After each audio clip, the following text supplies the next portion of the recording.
here from genConnect, joined by Christopher Janney, an architect who's really redefining the way that we look at design. Can you tell us a little bit about what you've been up to? Sure.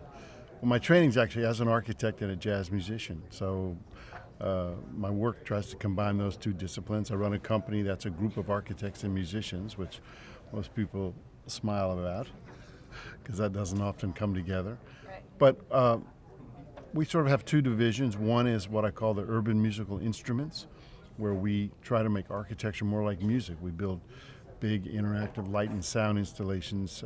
We do a lot of work in public buildings, airports, transportation centers. And then the other side of my work is trying to make music more like architecture, trying to do a series of performances where I really do different things that sort of make you visualize the music or somehow make it more physical. What are you doing in Atlantic City? Lantic City was a commission for the new Revel Casino, opened about a year ago. They commissioned me to make a big interactive light and sound piece in this beautiful Ocean Way grand foyer. So I designed a series of small interactive light and sound units that hang down from the ceiling, like 64. And as you walk underneath them, they light up and the sound follows you. And you could check that out now. Is that? Oh yeah, it's been up for almost a year. Well, it wasn't up during the hurricane. Yeah, that's true.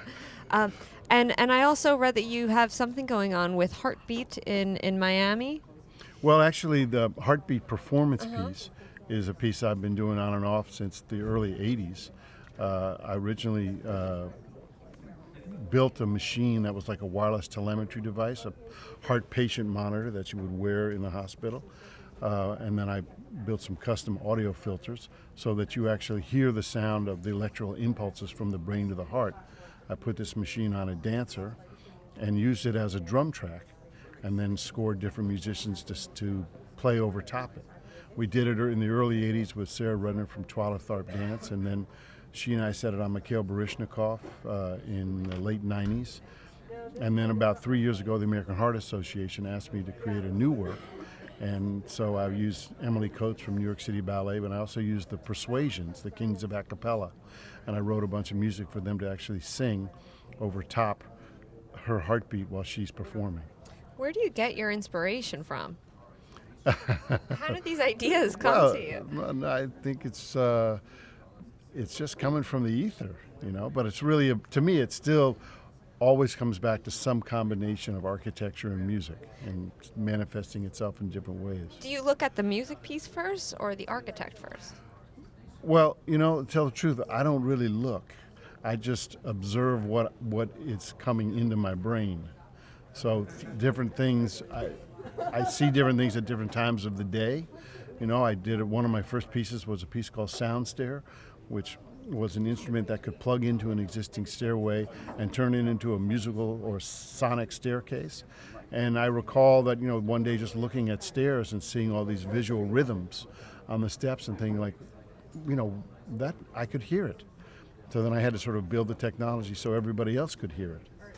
Things come and go. So let me pick your brain a little bit. So if I was to point at an object, would music then maybe come to mind? For example, this microphone. Yeah, you could point at an object and we might talk about what does that object sound like. Mm-hmm. Okay, and depending upon its color, its form, some people seem to think I have a mild form of synesthesia, which is where basically different senses overlap. So you can see color, you can see sound, you can hear color, things of this sort. I would love to have a view inside your mind. Yeah, well, so would I. Thank you so much for joining me today. It's nice to be here. For more videos, you can check out genConnect.com.